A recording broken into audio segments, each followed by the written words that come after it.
La Saint-Jean-Baptiste célébrée en grande pompe le dimanche 25 juin 2023 à Gravelbourg. Coucou mesdames, je prends garde à vous. Hey, c'est la pom-pom-pom-pom qui va tirer ses vaches. La pom-pom-pom-pom qui va tirer ses vaches. Elle va tirer ses vaches en pom-pom. Ce fut une occasion de célébrer la culture canadienne-française avec la participation de Touch of Europe Committee. Au programme, il y avait un souper et un spectacle animé par le groupe La Raquette à Claquette.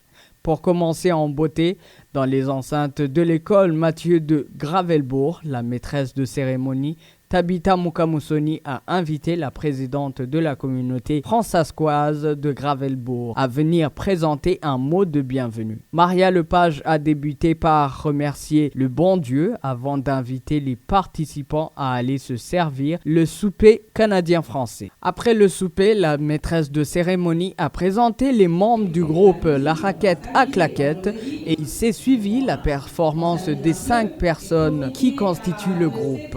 Un moment tant attendu selon la réaction des spectateurs qui étaient présents. Pour Paul Boisvert, directeur général de la Tribune de Gravelbourg et membre du Touch of Europe Committee, la soirée a été une réussite vu que la période dans laquelle nous sortons est une période post-pandémie. C'était un succès, on peut dire, parce que on sort de la pandémie et c'est pour démarrer tous les festivals, des événements, des soirées, c'est pas évident.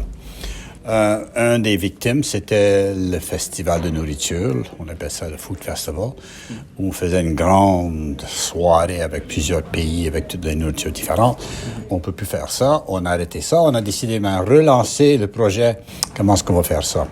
Là, on a décidé chaque mois, on va choisir un pays et on va lancer la soirée de la nourriture de ce pays. Ce soir, on a décidé, c'est la fête des francophones canadiens, Saint-Jean-Baptiste. On a dit, voilà, on va fêter Saint-Jean-Baptiste et on va lancer en collaboration avec le Food Festival. Et puis, ça s'est bien démarré. On est très satisfait avec le nombre de personnes qui se sont présentées, anglophones, francophones. Le groupe La Raquette à Claquette s'est réjoui de l'accueil que la communauté de Gravelbourg leur a réservé. Pour Francis Malcherdan, l'un des membres du groupe souligne que l'ambiance qui régnait dans la salle démontrait un esprit de famille et de communauté. L'accueil était formidable et même au-delà de nos espérances parce que revenir après la pandémie, il y a des gens qui ont encore des craintes de se rassembler. On les comprend.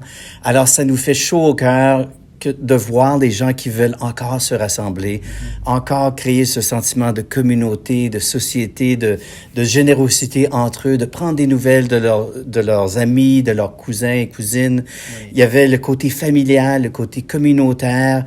C'est tellement important pour une communauté. Denis Chevrier, député communautaire, réitère que la soirée était un succès et que le spectacle était amusant et dansant. J'ai trouvé ça excellent. J'ai trouvé que la Raquette à Claquette, ils ont fait un travail merveilleux. Ils ont joué sans cesse pendant quasiment 2 heures de temps. C'était très bien. De très belles chansons, la danse, la musique à danser, c'est très bien. Je trouve que pour la Saint-Jean-Baptiste, c'est de quoi qu'on a fait pendant plusieurs années. Différentes formules, différentes façons de le faire. Alors, c'est toujours un événement à continuer pour l'année prochaine, les années à venir. L'événement a été possible grâce à des bénévoles et des collaborateurs du Centre culturel Maillard et du Touch of Europe Committee. Perdi Harold pour CFRG.